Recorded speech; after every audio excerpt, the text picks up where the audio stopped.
간단하게 강의 개요를 한번 보도록 하겠습니다. 강의 개요. 하나님께서 창조하신 인간은 지정의를 가지고 영혼을 지닌 아름다운 하나님의 피조물이 되었다. 하지만 원죄로 인해 타락함 때문에 인간은 그리스도의 구원하심을 절대적으로 필요로 하는 존재가 되었다. 또한 인간의 죄성은 구원받은 인간이 끊임없이 성령의 도우심을 받아야 하는 이유가 되었다. 그래서 이것이 세대별로 다 필요한 거예요. 그 세대에 있는 한 세대가 바뀐다라는 거는 이제 성장한다는 거거든요. 성장하면서 혹은 또 이제 나이가 들면서 그러면서 끊임없이 하나님의 도움을 받아야만 하는 거예요.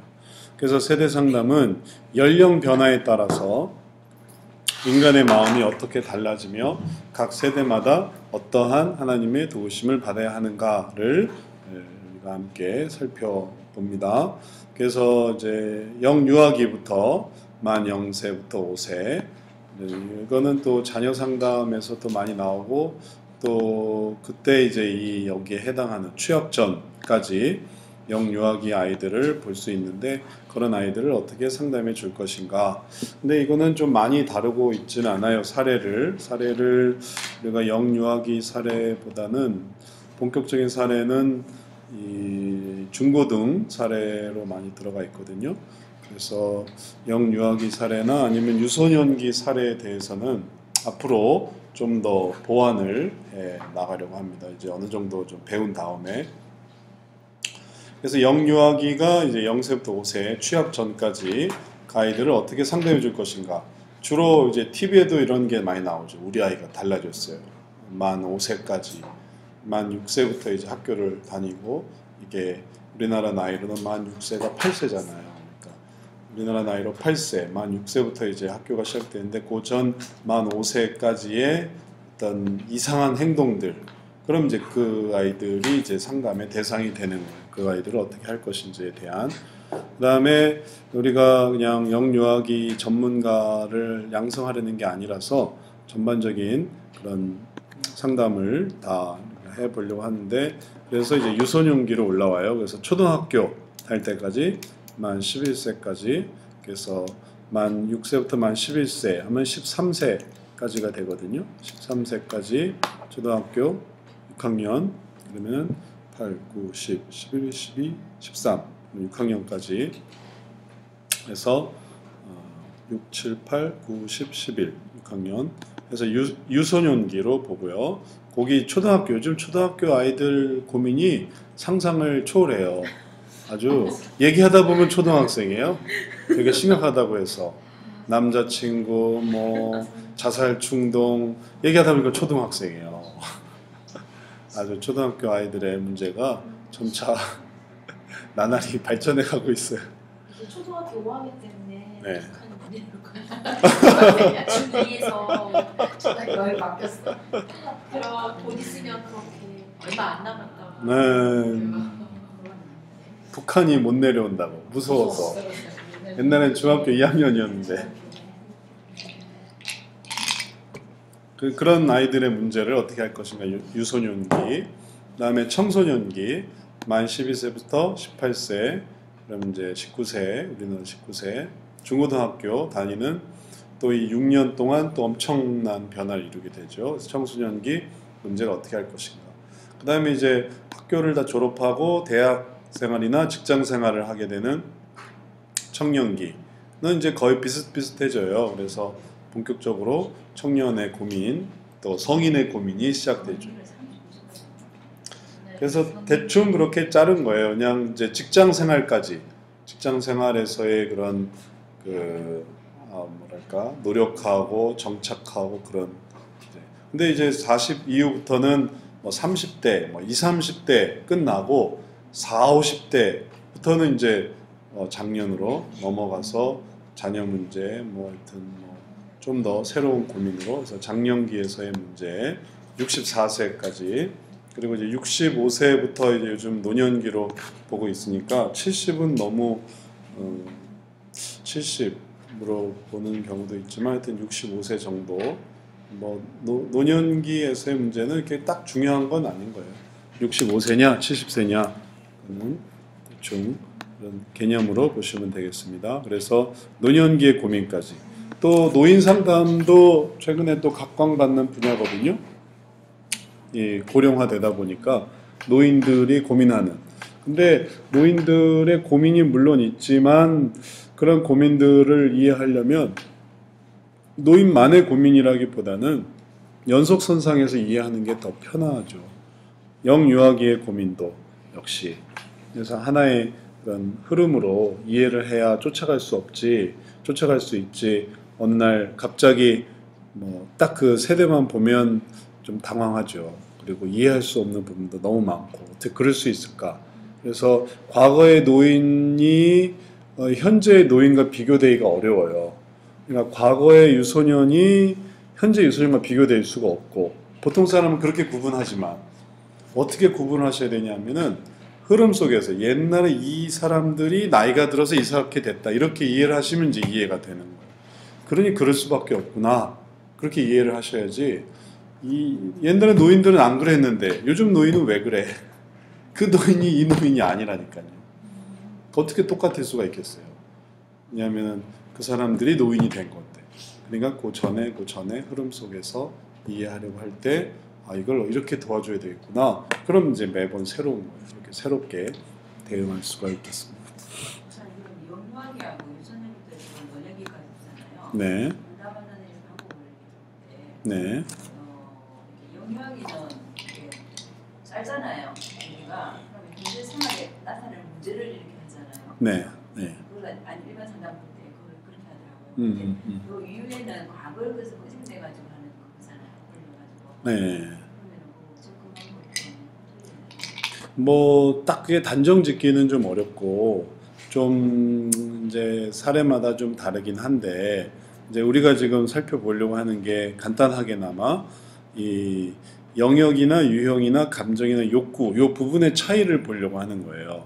그러니 지금 말씀하신 시기 구분으로 영유아기는 시기적으로 볼 때 뭐 몇 년 안 됐으니까 최대 5년 이내의 문제니까 그래서 현재의 문제가 되고 혹은 노년은 65세 이후면 뭐 하여튼 문제가 65년 된 문제니까 과거로 가야만 한다. 이런 구분은 없는 거예요.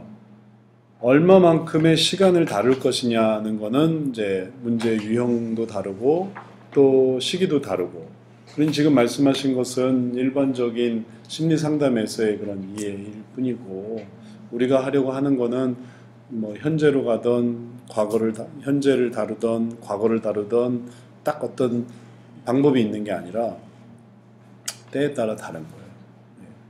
그때그때 다른 거예요. 다만 이제 주목해서 보려고 하는 거는 그 다음에 목차 이후에 보시면 나오지만 어떤 영역인가 어떤 유형인가 감정과 욕구 요 차이를 보는 거예요.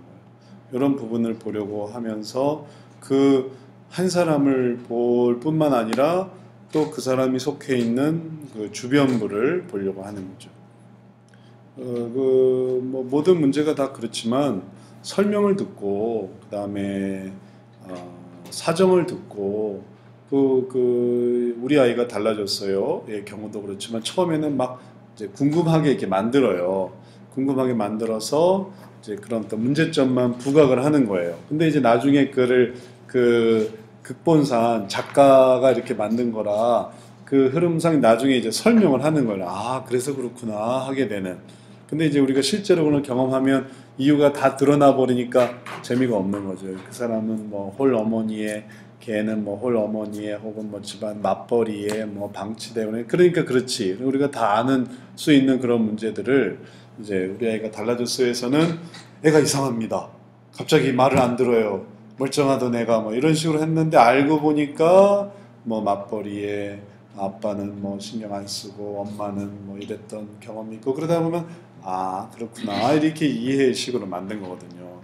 그러니까 우리가 이제 그런 어떤 프로그램에서의 그런 이 극적인 효과 그런 거에만 이렇게 이제 좀 혼란을 느끼지 말고 전반적으로 이해가 되면 다 풀어낼 수 있는 거예요. 그럼 문제가 그렇다라고 했을 때 성경적인 게 뭐냐라는 거죠. 애가 말 안 듣는다. 혹은 뭐 애가 이상한 행동을 한다. 뭐 이런저런 어떤 어려움을 갖는다. 그럼 이걸 성경적으로 풀어나가는 거예요. 그걸 심리상담에서는 세속적으로 풀어나가는 거죠. 그걸 지극히 세속적인 것으로. 우리는 그걸 성경적으로 풀어나가려고 하는 거예요. 문제 유형은 비슷하다 하더라도. 그리고 이제 그런 부분들을 이제 어떻게 감당할 것이냐라고 할 때는 그 문제 자체가 좀 더 이해가 돼야만 하는 거죠. 그래서 사례로 본격적으로 들어가기 전에 간단하게 이런 부분들을 한번 생각을 해보면 영유아기 이거 나중에 이제 이것도 좀 교재로 만들 건데 지금 이제 교재를 이번에 처음 시작한 거라 아직 그걸 완성을 하진 않았습니다. 자, 영유아기의 영역, 영유아기에서의 유형, 영유아기에서의 감정, 영유아기에서의 욕구 이거 거의 이제 한 사람의 인간이란 말이에요. 인간화되고 있는 게 아니라 인간이에요. 이제 성장하고 있는 인간. 어떤 영역들의 문제가 있을까요? 영유아기에 대해서 우리 한번 생각해 보죠. 영유아기, 취학 전 아동들이 갖고 있는 영역의 문제는 뭐가 있을까요? 우리 영역 다 했잖아요. 개인적인 문제. 개인의 어떤 문제일까요? 유형까지는 말고 개인의 문제라면 뭐 대충 한번 뭐 브레인스토밍을 한번 해보세요. 개인의 어떤 문제? 아이들이 가질 수 있는 개인의 떼쓰는 거, 버릇, 자기 일상적인 삶의 버릇들. 또 개인만 생각해보세요. 그 자신. 원하는 걸 하고 싶은 의지의 문제. 혹은 뭐 밤에 오줌 싸는 거.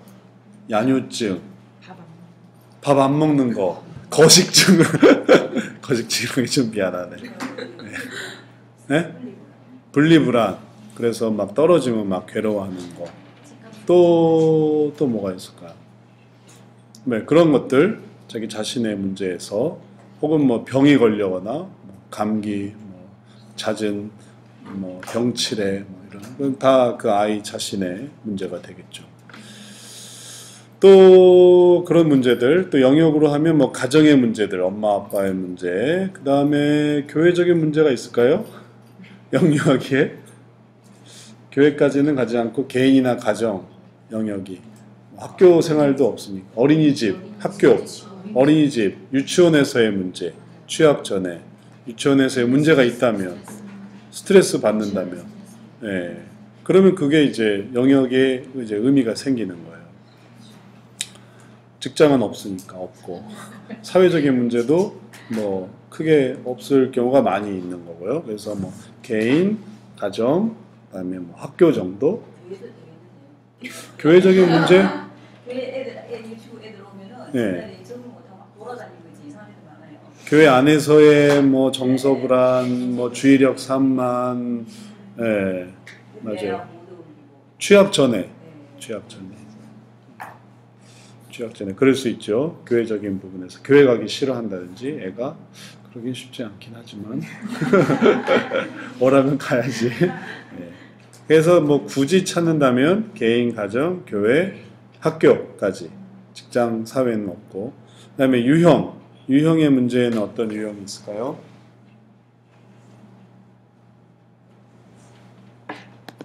유형 한번 예를 들어서 한번 설명해 보세요. 관계적인 문제, 친구들과의 관계, 우선순위의 문제. 그거는 당연히 그 삶 속에서 연결되는 부분이죠. 뭘 먼저 할 것인가. 그 다음에 우선순위의 문제라든지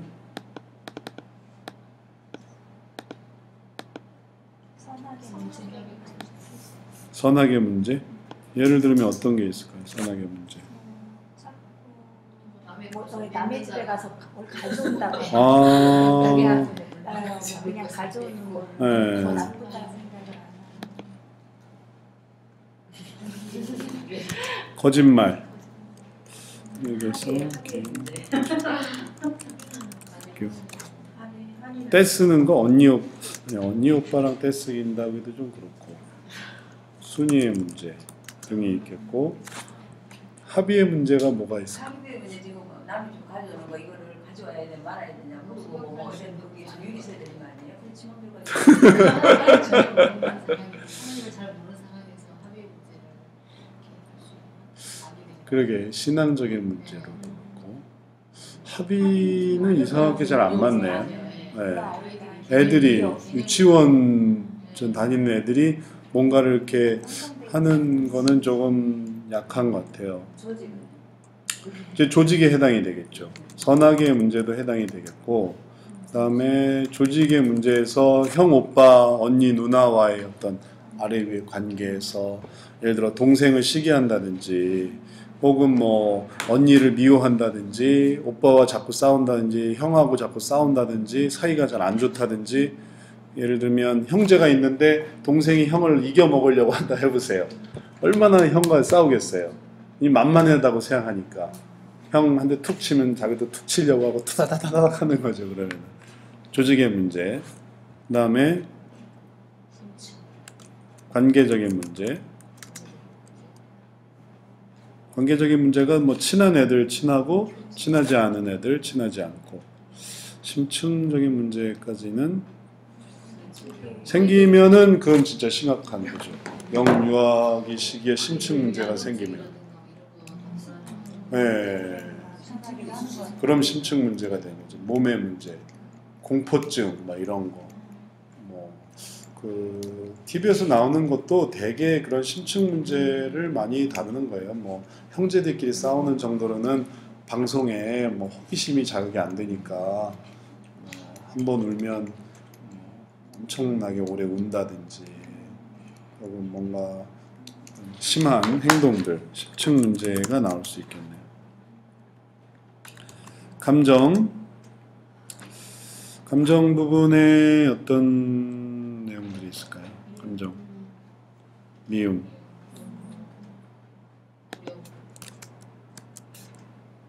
분노, 두려움. 미움이라면은 주로 어떤 미움이 있을까요? 동생을 미워한다면 엄마가 동생을 미워하면 그러면 미움에 대해선 동생을 미워하는 거나, 또는 이렇게 정리해보면 이것도 엄청 많아지겠는데, 예를 들어서 이 문제들 정리해보면 동생을 미워하거나, 아빠를 미워하거나, 엄마를 미워하거나, 동생, 형, 동생, 혹은 엄마, 아빠 대상, 또 분노, 감정은 다 있을 것 같은데요. 네. 애들의 양상, 네. 생각나는 거 하나씩 얘기를 해보세요. 분노의 양상. 어떨 때? 자기가 원하는 것에 대한 분노, 또 두려움. 아니, 분노에 대해서. 자, 분노에 대해서 생각나는 분노 하나씩 해보세요. 영유아기 때 언제 화가 나는지. 그러니까 자기가 자유롭게 뭘 하고 싶을 때 제재를 당할 때, 제지당할 때.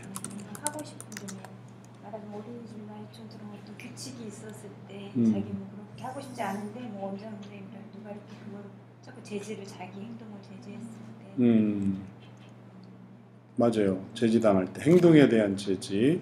원하는 것을 얻지 못할 때나, 제지당할 때나, 또 그다음에 절망.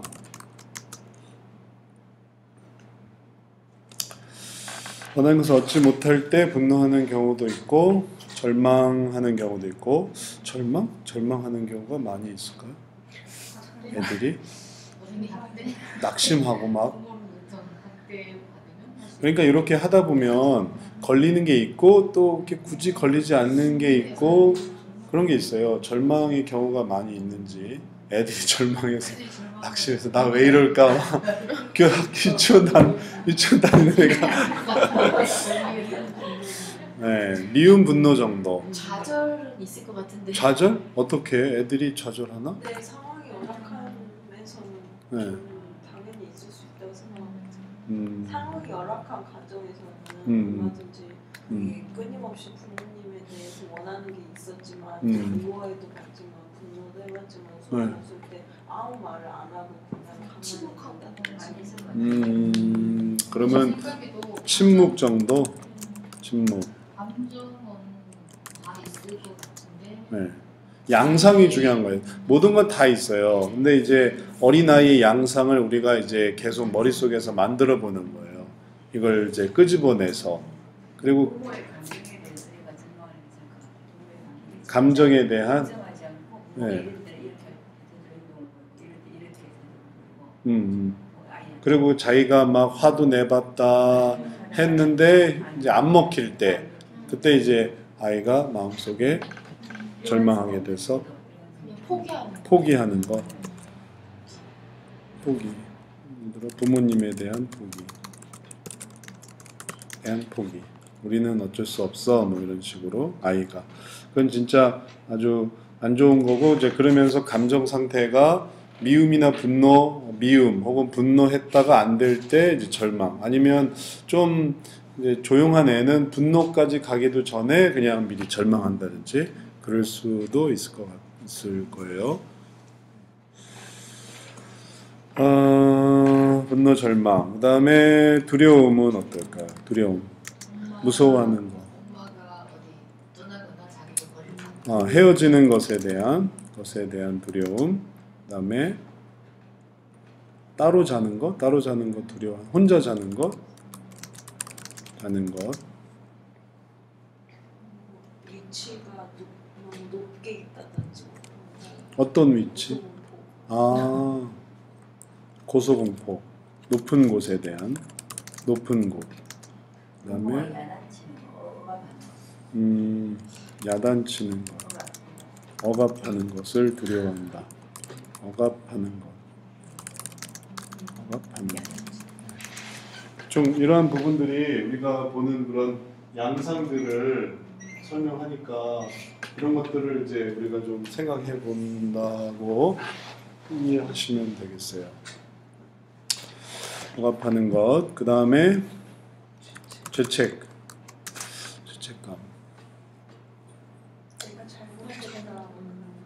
자기가 잘못한 것으로 생각하는. 그냥 부모님이 사이가 안 좋았을 때 내가 뭐 잘못해서 그런가? 내가 잘못해서 그런가? 부모님의 갈등에 대한 원인으로 스스로를 이제 자책하는 그런 부분.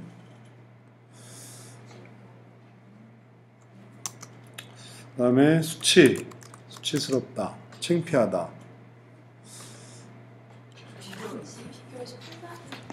비교 의식. 우리 지인이도 그런 마음이 있나 봐요. 그 친구가 예쁜 핀을 사왔대요. 그래서 우리 지인이가 이거 어디서 사왔냐고 물었대요. 그러니까는 신세계 백화점에서 사왔다 그랬대. 친구가. 그래서 얘가 엄마한테 우리도 신세계 백화점에 가자.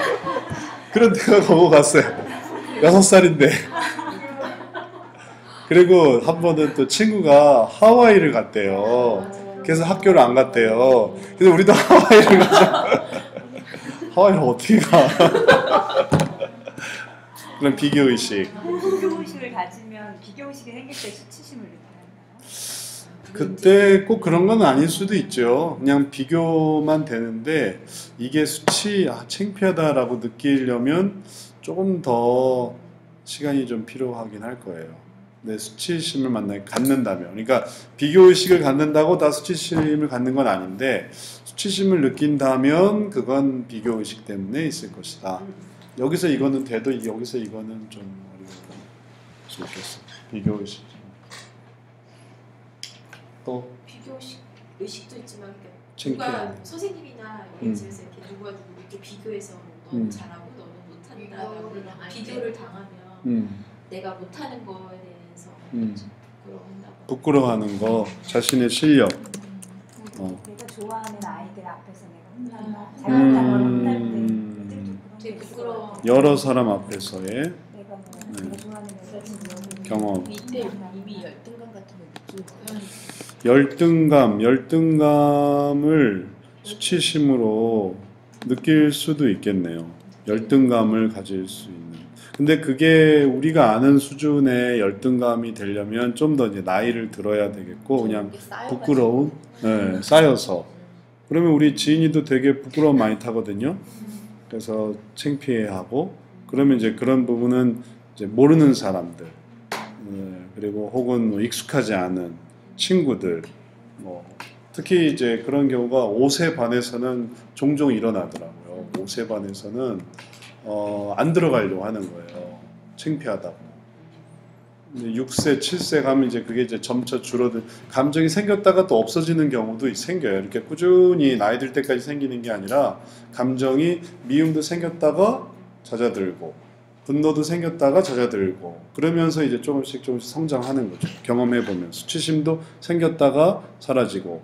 근데 이제 이게 사라지지 않고 그게 계속 커진다 하면 이제 그게 영유아기의 수치가 그다음에 유소년기의 수치심이 되고 그게 청소년기 수치심으로 발전했다고 해보세요. 그럼 이제 그건 이제 오래 간 거죠.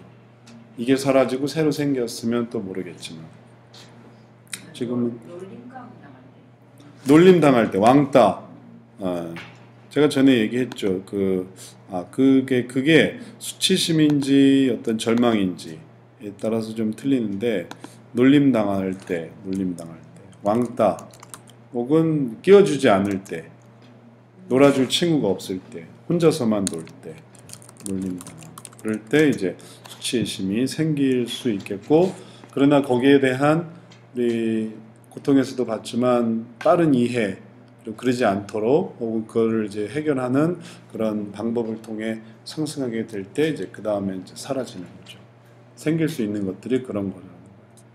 그래서 영유아기의 그런 상담의 대상을 생각해 보면 이런저런 특별한 모습도 있고 그 특별한 모습 속에서 일반적인 모습도 있어서 일반적인 모습의 어떤 이해를 가지시는 게 좋겠어요. 그러고 나서 상담을 하면 좀 특별한 부분도 그 일반적인 부분 한도 내에서 이해할 수 있게 되시면 되겠어요.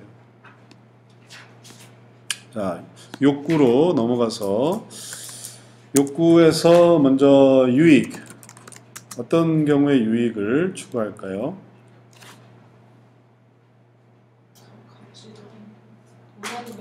원하는 것, 먹는 것, 주로 먹는 것, 장난감, 노는 것, 또 돈이라기보다는 돈에 대한 개념은 아주 없잖아요. 그러니까 더 많이 먹을 수 있는 거, 더 많이 놀 수 있는 거, 새로운 거, 나 저거 갖고 싶어, 새로운 것에 대한 어떤 소유하고자 하는 것, 원하는 것, 전반적으로 다 이거 원해요, 저거 해주세요, 뭐 해주세요, 그런 것들에 대한 유익이 되겠고, 그 다음에 편안은 어떤 부분에서의 편안이 있을까요? 유치원 가고 싶지 않고 쉬고 싶은 거, 유치원 가기 싫은 거, 유치원 가기 싫은 거, 예, 우리 지인이도 우리 집에서 쉬고 싶다. 엄마처럼 집에서 쉬고 싶다 그래. 제가 데려다 주니까 엄마 쉬는 것처럼 보인단 말이에요. 그 나중에 그래서 얼른 얘기해줬어요. 엄마는 같이 나간다. 엄마도 좀 있으면 나간다. 엄마도 쉬는 게 아니야. 아무도 쉬는 사람이 없어. 엄마처럼 쉬고 싶다 딱 그래. 편안함, 유치원 가기 싫은 마음, 또 씻기 싫고 이타기 싫고 맞아요. 씻기 싫고 씻고 싶지 않음, 씻기 싫음, 그 다음에 개인 위생 문제, 위생. 그 다음에 편안하게 하는 거, 편안했으면 좋겠는 거. 뭐가 있을까요?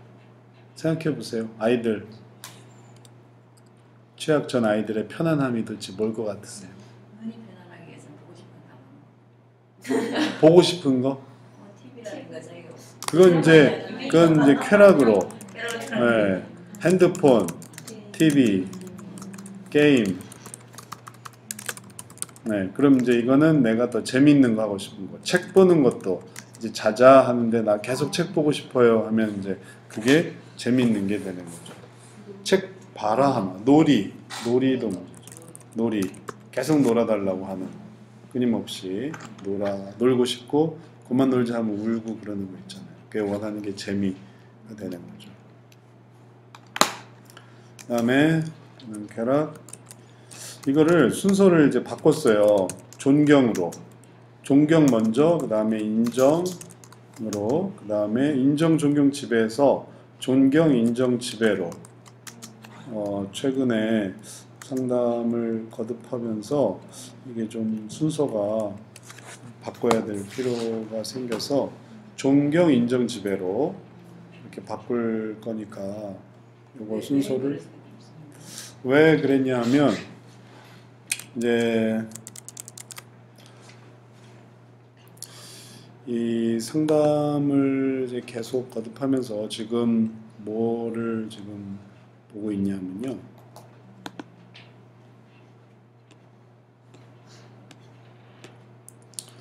자, 이 부분을 이제 맞추고 있어요. 요 그림을 단지 유형에만 맞추는 게 아니라 그 부분을 감정도 맞추고 욕구도 맞추고 그다음에 은혜는 빼고 결심, 실천, 사역까지 이제 맞추고 있어요. 근데 욕구를 설명하려고 하는데 욕구가 단지 이걸로 설명하지 않고 그다음에 욕구를 이걸 처음에 존경, 인정, 존경, 지배로 맞추려고 했거든요. 그러니까 이게 잘 설명하기가 어렵더라고요. 그리고 생각해 보니까 이 그림이 인정을 더 설명해 주냐 존경을 더 설명해 주냐 할 때 이 그림 자체는 존경을 더 설명해 주는 거거든요. 높낮이와 관련돼서 인정은 그 사람이 나를 인정하냐 여기 사람에서 나를 인정하느냐 인정하지 않느냐 나를 이제 존재한다고 보느냐 존재하지 않는다고 보느냐 또 이 사람들 이게 더 인정을 설명하는 데 더 쉽고 이걸로 인정을 설명하기가 좀 더 어렵고 그래서 그러면은 이제 존경을 먼저 보고 그 다음에 인정을 하고 그 다음에 지배로 설명하기로 이렇게 이제 바꾼 거예요. 첫째 설명 알면 네.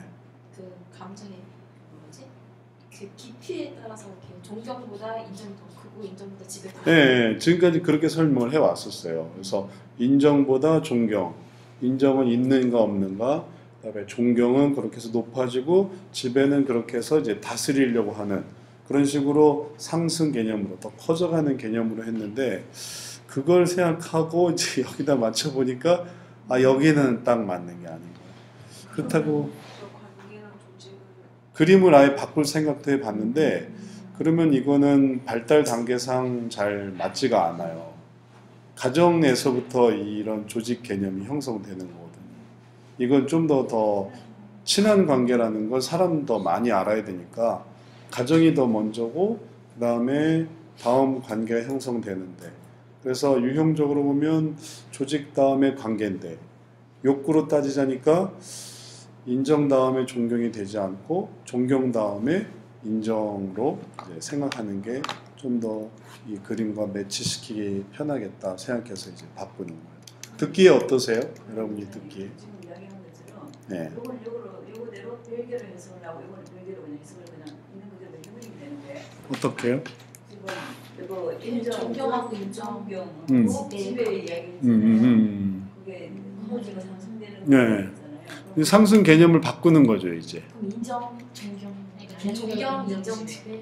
그래서 처음에는 인정을 있고 없고의 개념으로 이해를 하고 그 다음에 있고 없고의 개념에서 높고 낮고의 존경으로 이렇게 설명을 했지만 이젠 바꿔서 기본적으로 존경, 내가 낮아지고 싶지 않고 높아지고 싶은 마음이 있는데 인정은 어떻게 해석이 되냐 하면 더 많은 사람들에게서 그런 마음을 갖고 싶은 걸로 이제 해석이 되는 거예요. 존경 틀에 그러니까 이제 이 틀에 맞추니까 그러면은 한 사람의 인정이 아니라 여러 사람의 인정이 되는 거죠.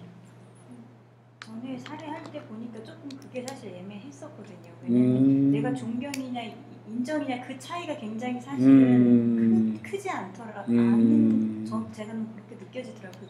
왜냐하면 내가 인정받고 싶은 것도 사실은 존경에 그게 굉장히 가깝더라고요. 그걸 항상 찾을 때 어디부터 존경이야? 왜냐하면 인정의 그 부분 어느 정도 존경을 갖고 있는 것 같아요. 저도 좀 애매해요. 그걸 이렇게 직접 해서 진짜 돌려보니까 뭐 설명은 했었지만 그걸 정말 이렇게 딱 잘라서 그러니까 좀 이 정도가 좀 맞지 않았던 것 같아요. 개념은 제가 정리를 했는데 개념을 하면서 임상에서 이게 확인을 하는데 설명도 되고 받아들여지고 아 그렇구나라는 개념이 있어야 되는데 인정, 존경이 되게 좀 구분이 좀 명확하지 않았어요. 그래서 지배랑 연결시키면 왠지 존경 지배가 맞는 것 같기도 하고. 그래서 인정 개념을 더 높이려고 하는 거예요. 존경을 기본적으로 넣고 인정을 단지 있다 없다의 개념이 아니라 더 많은 사람들이 나를 인정해주는, 특별히 나를 인정해주는 한 사람이 아니라 높은 데서 낮은 데로 이렇게 누르는 의미에서 존경이 앞에 온 게 나를 더 높게 평가한다. 그래서 나는 내리 누른다. 이렇게 존경과 지배를 이해했었거든요. 그래서 그러면 존경과 지배의 개념은 연결되는 거예요. 근데 인정을 거기 사이다 집어넣는 거죠. 인정을 더 밑으로 넣으려고 하니까 인정, 존경이 되게 애매모호해져서 존경과 지배의 거리를 이렇게 더 넓히고 거기다가 인정을 집어넣어서 존경이 인정을 거쳐서 지배하게 되는 걸로. 그러니까 존경과 지배 그걸 바꾼 건 아닌 거예요. 어떻게 보면 그게 더 이해가 되기도 해요. 존경이 나를 더 이제 높이는 거예요. 근데 인정을 그런 차원에서 이해를 해보면 우리가 누군가를 존경합니다 하는 거랑 그 사람을 완전히 내 삶에 영향력 있게 하는 거랑 또 다르거든요. 내가 어떤 선생님을 존경할 수는 있지만 그 선생님을 완전히 인정한다는 건 영향력에 들어간다는 그 사람을 존경하는 차원이 아니라 그 사람이 했던 말을 막 실천하고 그 사람이 했던 말들을 받아들이고 영향을 막 받겠다는 거잖아요. 그거는 사실 그러면 존경보다 더 발전된 의미로 이해를 했다고 했을 때 그렇죠. 더 많은 사람에게 더 영향력을 미치는 그런 게 어떻게 보면 진짜 대화를 하다 보면 제 동생도 이 존경의 욕구가 굉장히 강한데요. 이렇게 하는 얘기를 들으면 걔는 존경부터 시작된 거예요. 인정을 원하고 존경을 가는 게 아니라는 애초에 존경이 너무 강해서 거기에서 인정 욕구가 나오는 느낌을 제가 많이 받거든요. 그래서 너는 참 문제야. 내가 뭔가 이게 어쩔 때는 또 그런 면도 있더라고요. 그래서 그렇게 이해하기 나름 인정의 개념을 어떻게 받아들일 것이냐. 그냥 단순히 그냥 난 여기 있다라는 정도가 아니고 더 확장되게 또 생각해보면 또 맞긴 맞아요. 그래서 그런 개념이 바뀌어서 조금 혼란스럽긴 하시겠지만 다음 분들한테는 아주 명료한 걸로 이렇게 처음부터 가르쳐 드릴 수 있도록 이번에 바꾼 거예요. 맞는 것 같아요. 내 말을 인정하며 받아들이며 내 말을 따르라 이렇게 말씀드리면 지배까지 이렇게 할 수 있는. 그래서 존경과 지배는 바뀐 게 아니니까 그건 그대로 두세요. 다만 인정의 개념을 아주 약화된 수준에서 존경보다 큰 개념으로 올린 거예요. 지배까지는 아니지만 아주 지혜 씨가 설명을 잘해줬는데 영향력을 행사하는 걸로. 그래서 나를 더 그걸 인정해 달라라는 걸로 더 많은 사람들이 그런 개념상 나를 더 많은 사람들에게 인정받는 사람이 되고 싶어. 존경은 기본적으로 있는 거고 애초에 신앙적인 부분에서도 하나님을 높여드리는 거랑 하나님의 뜻에 들어가려는 거랑 하나님의 뜻대로 순종하는 거랑 완전 다른 거죠. 처음에 나를 구주로 예수를 구주로 영접합니다랑 그래서 그분이 말씀하신 대로 살겠습니다랑 완전히 사는 삶은 다른 것처럼 그렇게 생각해도 그래요. 그렇게 바꿀 거니까 그렇게 존경과 인정, 그다음 순서를 지배. 지금부터는 그렇게 앞으로 하는 모든 부분에서 다 바꿔 나갈 거니까 그렇게 이제 하나님을 대입하기가 제일 쉬운 것 같아요. 네. 하나님은 그냥 우리가 안 믿는 사람도 4대 성인 중에 한 인정은 사람이고 그러니까 받아들이는 그죠. 존경은 해. 인정이라는 거는 이제 하나님의 존재에 대해서 이제 내가 인식하면서부터 인정이 되잖아요. 그 다음에 이제 그 하나님의 그런 집에 들어가서 들어가서 하나님 돼 있는 이해적인 것도 예. 이해가 좋아요. 지금 설명을 들으니까 더 잘 이해가 우리 모두의 설명을 들으니까 잘 이해가 됐어요. 자, 그렇게 해서 우리가 개념을 상승되는 걸로 해서 존경, 인정, 지배. 인정을 좀 더 중요하게 해서 존경보다 인정보다 지배. 이렇게 나누는 이유는 그래야만 이제 찾기가 쉬운 거예요. 이제 대인적인 경우에서도 요거를 이제 그 마치 바이올린 그 찾는 것처럼 애매한 부분을 이렇게 딱 이렇게 그 조율하는 것처럼 이해를 하시면 좋겠어요. 이 사람이 애매해서 이 사람이 인정이냐 존경이냐. 예전에 여기다 인정을 뒀었거든요. 근데 이제 인정을 여기서 일로 옮긴 거예요. 요 사이로. 그래서 존경, 인정, 지배 이 틀로 이렇게 이어가려고 하니까 여기서 이 사람이 인정인가 아니 존경인가 아니 지배인가 이 음을 딱 맞추는 게 중요해요. 음이 틀리면 되게 이해할 수 없게 되는 음이 딱 맞으면 딱 될 수 있는 것처럼 존경, 인정, 지배. 그러면 이런 개념으로 아이들의 영유아기 아이들의 존경이란 뭘까? 형에게 지기 싫어. 뭐 형제 사이에서 에게 지기 싫어함. 이기려고 함. 형에게 이기려고 함. 그 다음에 이것도 그렇지만 무시당하고 싶지 않아. 무시당하고 싶지 않아. 예를 들면 엄마 아빠만 얘기를 하고 자기랑 얘기를 안 한다. 그러면 삐져요. 엄마 아빠만 하고 자기는 안 한다. 그러니까 탁 토라지더라고요. 우리 애들 보면 비행기 타고 오면서 엄마 아빠 이렇게 얘기를 하고 있어서 자기는 이렇게 잠시 한숨에 이러고 있는 거예요. 그래서 왜 그러니? 그랬더니 같이 놀아주니까 또 활짝 웃는 거예요. 소외당하는 거 싫어하고 무시당하고 싶지 않은 그런 마음. 인정은 뭘까요? 빨리빨리 합시다. 선생님 말 안 듣고 이런 거는 인정이에요. 네? 선생님 말 안 듣고 그럼 선생님 말에 불순종하고 선생님 말에 불순종하려면서 거기서 갖는 욕구가 뭘까? 욕구가 그게 인정? 퇴락이니까. 선생님한테 뭘 원하는 거지 그러면? 그러니까 선생님한테 원하는 거에 따라서 다른 거죠. 양상은 그런데 선생님한테 편안을 원한다. 그래서 말을 안 듣는 건지 아니면 애가 막 운다. 그러면 왜 우는 걸까?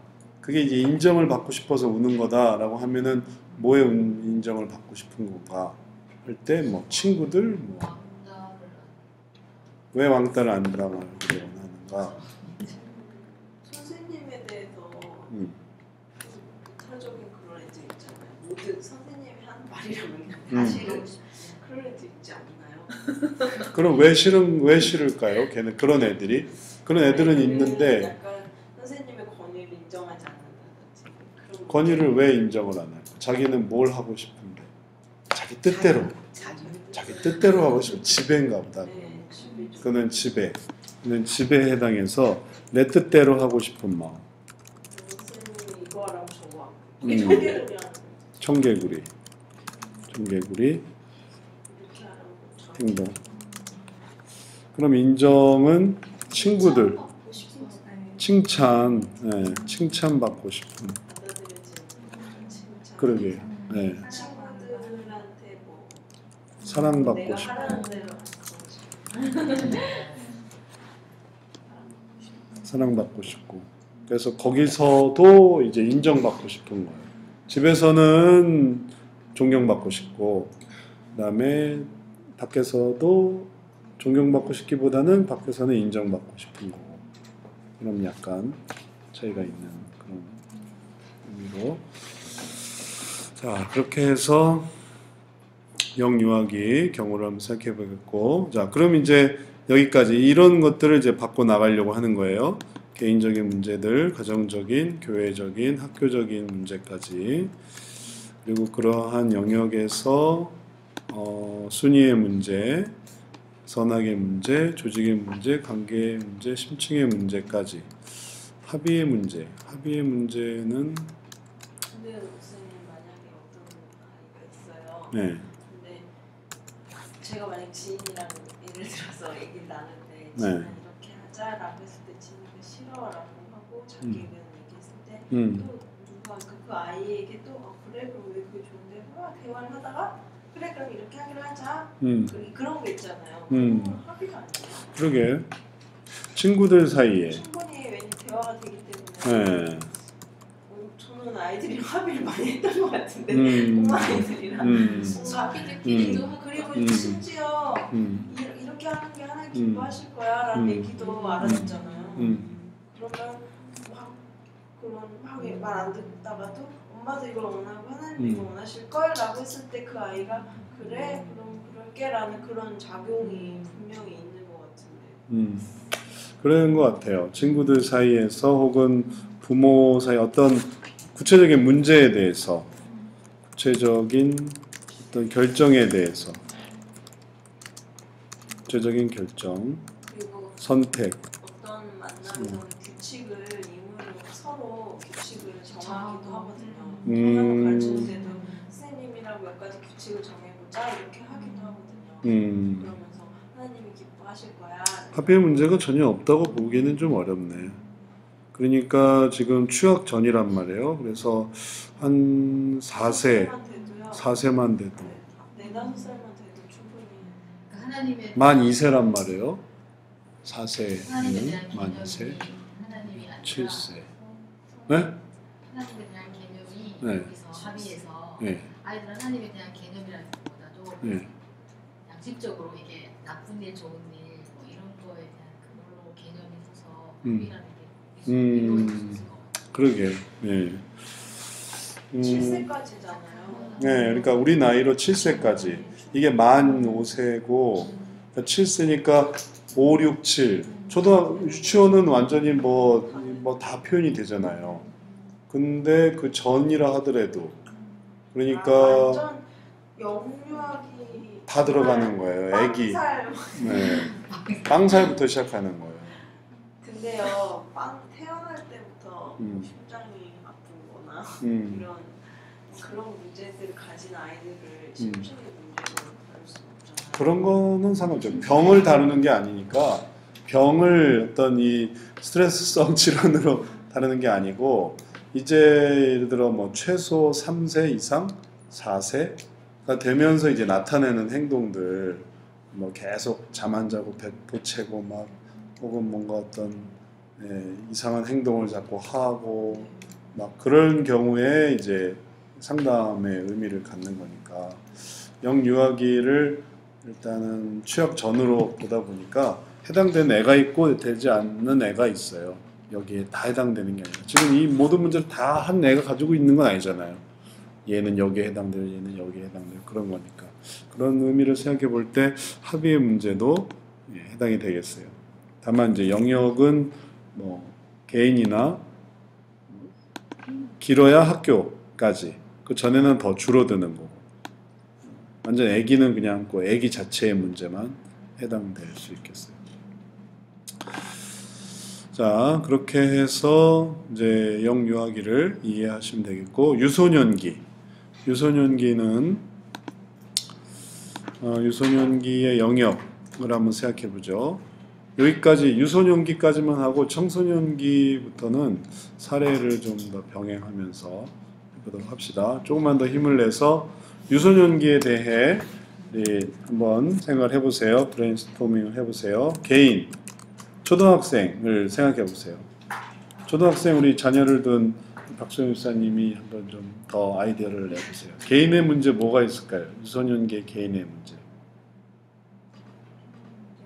개인의 문제 많죠. 성적에 관한 문제. 성적. 네. 성적? 성적은 학교에 관한 거겠어요. 아, 개인의 문제. 개인은 그 자신의 문제. 네. 친구 관계. 친구도 역시 관계의 문제, 친구 관계, 학교 영역에서의 문제죠. 성적. 그다음에 개인은요. 그 한 사람만 생각해서 다른 사람과 관계된 게 아니라 그 아이 자체만. 뭐 게임 중독 이런 것도. 게임 중독. 네. 게임 중독. 무례함. 욕설하기 시작하나요? 욕설. 무례함. 도적질. 악한 행동. 개인적인 문제들. 거짓말. 네. 악한 행동 다 들어가요. 가정적인 문제.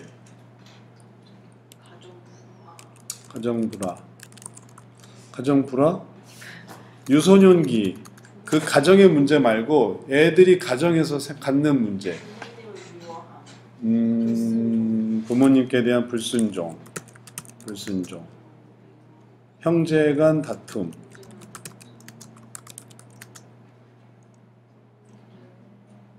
가출 이런 거는 아직 네. 가출도 있어요. 있어요? 초등학교? 네, 가출 시작되는구나. 가출. 이성 문제는 학교 관계로 가보죠. 이성 관계. 왕따. 진짜 많은 사람들이 다 초등학교 때 왕따를 경험하거든요. 그게 아주 그 이후에 전반적인 인간관계에 아주 지대한 영향을 미치는 거예요. 초등학교 때 왕따가. 요즘에는 초등학교 애들이 친구가 없어요. 왜요? 그러니까 학교에서 그냥 얼굴 보는 그런 거지. 그러니까 이후에 만나질 학교 않는구나. 밖에 만남이 별로 없기 때문에 다들 이제 학원을 가거나 하면 놀 친구가 없고 누구랑 친해요? 학원 친구?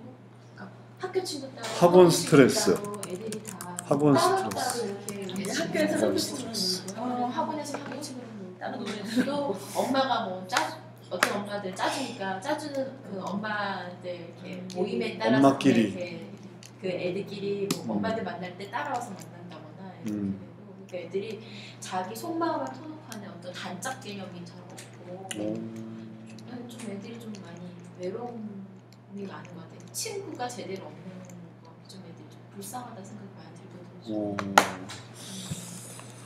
단짝이 없음. 친구가 없어서 공감에는 놀 수 있는데 지금 학원을 안 가니까 학원 안 보내고 싶은데 친구가 학원까지 안 가면 진짜 친구가 없겠네. 4세 뭐 이럴 때부터 보내잖아요. 더 나중에 유치원 보내고 싶어하는 엄마들이 많은 게 집에 있으면 걔가 너무 외로운 거예요. 같이 놀 친구가 없어서 그래서 어쩔 수 없이 저기 어린이집 보낸다. 이렇게 너무 일찍 결손 가정 이런 것도 있을 것 같아요. 결손 가정. 초등학교 때 결손 가정의 문제. 초등학생 때 그런 걸 경험하는 아이들이 그러니까 너무 애가 어릴 때 부모님의 어떤 아픔을 경험하게 되기도 하지만 그러나 딱 영원하기 때부터 경험하지 않을까요? 영유아기 때 그게 큰 자극, 결손 가족의 영향이 자극이 될 수도 있죠. 결손 가정. 왜냐면 자기가 기억되어 있지 않았어요. 또 그런 거에 대해서 결손 가정? 그러니까 만약에 내가 태어나자마자 엄마가 날 버렸다. 그러면 의식이 안 되잖아요. 아직 취업 전까지는 그거를 초등학교 때부터 다른 애들과 쟤는 아빠가 있는데 엄마가 있는데 그러면서 의식을 해요. 유치원 때? 유치원 때는 별로 가정에 불화가 있으면 모르겠는데 가정 불화 때문에 스트레스를 받는 건 모르겠는데 그런 어떤 가정의 결손 부분에 자극하는 건 초등학교 때 주로 생겨요. 가족에서 만약에 예를 들어서 제가 오빠가 죽었을 때 내가 그럼 저 기억 속에는 그런 거에 대한 있거든요. 그때 괴로워했어요? 기억만 네. 근데 제가 그런 생각 이건 이제 좀 프로이드적인 생각인지 모르겠는데 뭔가 없어지는 거, 잃는 거 그런 거에 대한 제가 막 의식을 한다고 했을 때 그런 거에 되게 연결이 되거나 그러진 않아요. 그때 만약에 그때 왜냐하면 그런 장면이나 그런 것들이 다 생각이 나고 오빠의 어떤 떠나는 것들 그런 거에 대한 거 있잖아요. 그러면 그런다고 했을 때 어떤 삶에서 어떤 이별이나 이런 거에 대해서 제가 느끼는 스트레스하고 그것과 뭐 연결이 되진 않는다고 연결이 된다고. 그거 물어보는 거예요. 되는지 안 되는지. 있는지 아닌지. 전 여태 있을 수 있다고 생각했거든요. 그게 지혜 씨가 그걸 완전히 이해했으면은 연결이 안 돼요. 그게 뭘 의미하는지에 대해서. 근데 이제 해답이 없을 때, 특히 이제 불신자 같은 경우는 이게 해답이 없는 거거든요. 그럴 때 이제 나름 오해하면서 엄청 연결이 되는 거죠. 그런 경우에는 그게 생산되지 않아요. 결손 가정이 아빠가 없어, 엄마가 없어. 부모님 없는 게 계속 자기한테는 기억돼 있고. 취약 전에. 그게 나중에는 나타나는데 취약 전 아이들은 그런 게 의식이 크게는 안 들어요. 이런 거 있을 수 있잖아요. 예를 들어서 이렇게 됐다. 그러면은 부모들이 있잖아요.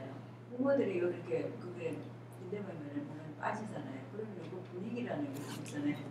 집안 분위기라든지 그러면 약간 정서적으로 가면 우리 정서적 학대 같은 게 있잖아요. 정서적으로 가는 그게 상당히 그게 지금 말씀하신 어떤 정서 불안은 있겠네요. 네, 상당히 컸거든요. 제가 말한 것도 그런 측면이 예. 정서적으로 영향을 받는 거죠. 가정 내 정서 불안, 개인 정서 불안이 가정 내의 결손으로 인해 정서 불안을 가질 때, 예. 아파하고 그런 가운데 그 아이가 네. 느끼는 그런 경우는 이렇게 머리가 터서 혹은 이해돼서 느끼는 게 아니라 그냥 감정적으로 그냥 확 느끼는 거죠. 그런 개념으로 이해를 하시면 좋겠어요. 취약 초등학교 이후와 초등학교 전의 차이가 이건 이게 다 이제 기억이 나는 거예요. 기억이 나고 그런 부분이 생기는 거고 그러니까 단순한 사건도 큰 감정으로 느끼는 거죠. 여기서는 근원적으로 느끼는 거예요. 근원적인 부분에. 근데 이제 자라고 나서 초등학교 때는 그것을 좀 복합적으로 느끼는 거예요. 분산해서 느끼는 거죠. 그러니 뭐 어려서의 그런 충격이 더 안 좋은 거긴 하네요. 정서적인 타격이 예. 있으니까 아주 근본적인 부분에 자극을 주는 거예요. 설명도 안 되고. 예. 그 나이가 좀 더 들면 그걸 좀 분산을 시킬 텐데 자연히 분산을 시키게 되는데 더 어렸을 때는 좀 더 직접적으로. 그러면 그 어렸을 때는 그런 집안 분위기 때문에 자기 그냥 우울함을 그냥 이렇게 내재하고 그렇죠. 자기가 있는 거고 이제 유소년 넘어오면 이게 어디서 온 것인가 이렇게 이제 스스로 인식하고 이제 아이들하고 주변 환경 비교하면서 자기 스스로 열등감을 갖는다든가 이렇게 나타날 수 있는 거죠. 그리고 그 심층적으로 똑같은 원리로 그런 게 이제 있다가 관계 안에서 이제 그 초등학교 가면서 다른 거랑 좀 맑아지는 거 아니에요? 다른 점들이랑. 그러니까 애초에 다 마련이 돼 있었고. 영유아기에서의 이제 그 마음의 깊이라는 게 요 정도였다면 그래서 어떤 사건이 있는데 이 사건이 직접적으로 이제 감정의 바닥까지 영향을 미쳤단 말이에요. 그래서 근원적으로 우울함이 생겼다고 해보세요. 절망이라든지. 근데 이게 얘가 예를 들어 이제 유소년기로 넘어왔을 땐 이게 좀 더 이제 깊어져서 좀 더 이제 차이를 보게 해서 이제 좀 깊어지게 되면 어떤 사건이 여기까지밖에 되지는 않는데 비슷한 감정에서 있던 게 같이 이제 연결이 돼서 이 부분이 이제 연결이 되면 그럼 이제 이게 엄청 크게 된 거예요. 이런 식으로 이제 변화가 이루어지는데. 그러니까 제가 항상 참 궁금했던 게요. 애초에 우리 안에 저기 감정 칸에 뭔가의 감정들이 많이 있었던 거잖아요. 그럼 맨 처음에 태어났을 때는 감정이 사실 그냥 깨끗한 거죠. 네, 깨끗하죠. 언제부턴가 거기에 쌓이다가 걔네들끼리 딱 덜타게 되는 건데. 그렇죠. 그러면 그런 쌓이는 현상의 시작은 유아기 때부터 될 수 있는. 그렇죠. 네. 맨 처음 인간이 어떤 감정에 깨끗하다는 거에 더러운 물이 한 번씩 튀기는 의식이. 네. 그런 게 우리가 아까 봤지만 미움, 뭐 대상에 대한 그런 미움, 분노, 원하는 걸 하지 못할 때 이런 거는 여기서도 봤지만 어떤 미움이나 분노나 혹은 이런 부분들이 직접적으로 와 닿는 거예요. 그래서 이제 눈물이 흐르는 거고, 그래서 화가 나는 거고, 씩씩거리게 되는 거고. 근데 이제 자라나면 이제 그런 부분에 이제 많은 필터링이 되면서 거기까지는 하지 않아서 그렇게까지 딱 자극되고 싶지는 않다라는 그런 거부감이 있는데, 이게 어느 정도로 끝나지 않고 이게 이제 큰 부분에 이제 상처가 되고, 그게 회복이 이런 상태가 이렇게 커졌다가 다시 작아졌다, 커졌다가 작아졌다 하는데 더 이상 작아지지 않는 상태로 남아 있으면 이제 이런 상태에서 사소한 일에 연결이 된다는 거죠. 그러니까 만약에 저 같은 사람이 있다. 근데 해결이 안 됐어, 이해가 안 됐어. 그러면 누가 이렇게 비슷한 경우에 너무 그냥 쉽게 울어버린다든지, 또는 뭐 헤어질 때 너무 충격을 받는다든지 그런 부분이 생기는 거죠. 생기는 거잖아요. 네. 네. 그렇게 이해를 하면 되겠어요. 네. 아까 저기 유아기 때 처음 바탕이 깨끗하다 그랬잖아요. 근데 그렇게 보면 우리 태교 이야기하잖아요. 태교 때 뭐 좋은 감정을 하고 막 그러면 아이가 아니 그렇게 되면 그거를 어떻게 해석해야 되는 거예요? 그 부모가 그 임신 중에 예를 들어 막 가정 불화로 막 싸운다고 한번 생각을 해보세요. 그렇게 싸울 때 자녀가 뱃속에 있는 태아가 느낄 어떤 감정 상태에 걱정을 하는데 그 걱정이 괜한 걱정은 아닌 거죠. 그걸 같이 느끼는 거예요. 제가 이야기하는 건 네. 태어났을 때 애초에 하얗지 하얗지 않을 수는 없는 거죠. 그러니까 완전 하얄 수는 없는 거죠. 그러면 애초에 어떻게 태교 내내 이렇게 애초에 감정의 저기는 그냥 태어날 뱃속에서부터 있는 거네요. 그러니까 부모 그렇죠. 부모한테 있다는 게 결국은 어떻게 사고하고 뭔가를 좋아하고 그걸 이제 받는 거예요. 그러니까 프로그래밍이 되는 거예요. 엄마가 생각하는 거 혹은 받는 거. 그래서 이 탯줄을 통해 그게 이제 연결이 돼서 다 느끼는 거죠. 근데 뱃속에 있을 순간부터 생존에 관련된 살아내기 위한 어떤 그런 기본적인 욕구들 속에는 그게 다 부모님으로부터 다 연결이 되는 거죠. 그러니까 뭐 자기가 살기 위해서 그 안에서 부모로부터 영향을 받아야 되고 뭐 이렇게 영향을 받아들여야 되고 일단은 그 뭐랄까 생존하는 순간부터 감정이 있어요. 맞아요. 그 순간부터 감정이 그래야지 안 아니 근데 저는 그 궁금했거든요. 태어나서부터가 아니죠. 처음에 감정 언제 그게 생길까. 그래서 성경 부분에 남해 감정이 있더라고요. 저기 우리 심층에서 보는 그 감정이 나쁜 감정이잖아요. 네. 그래서 나쁜 감정들이 계속 만나는 건데 과연 그럼 이 나쁜 감정은 어디서 이렇게 많이 준비되어 있는 걸까? 이런 생각이 들더라고요. 모태에서부터 좀. 나는 지금 기분 나빴을 뿐인데 거기도 다른 감정이 붙어버리는 그 작용들이. 그러니까 아기들이 가르쳐주지 않아도 뭐 이렇게 젖꼭지를 빨다가 이렇게 모유가 잘 안 나오면 각 들이받고 분노하면서 각 깨물어버리잖아요. 가르쳐주지 않았을 때 안 왔는데도 그거는 자기가 살기 위한 살아내기 위한 뭐가 사니까 이제 그런 거가 막 일단은 생각해보면 그 뭐랄까 생명 부여되는 되게 순간 얘기하다가 되게 심오하네. 되게 심오하다. 생각이 우리 자 우리 쉬질 않아서 그런데 우리 한 10분간 쉬고 우리 네, 나머지 합시다. 네, 아니 이해를 하고 살펴보는 거니까 자 우리 10분간 쉬고.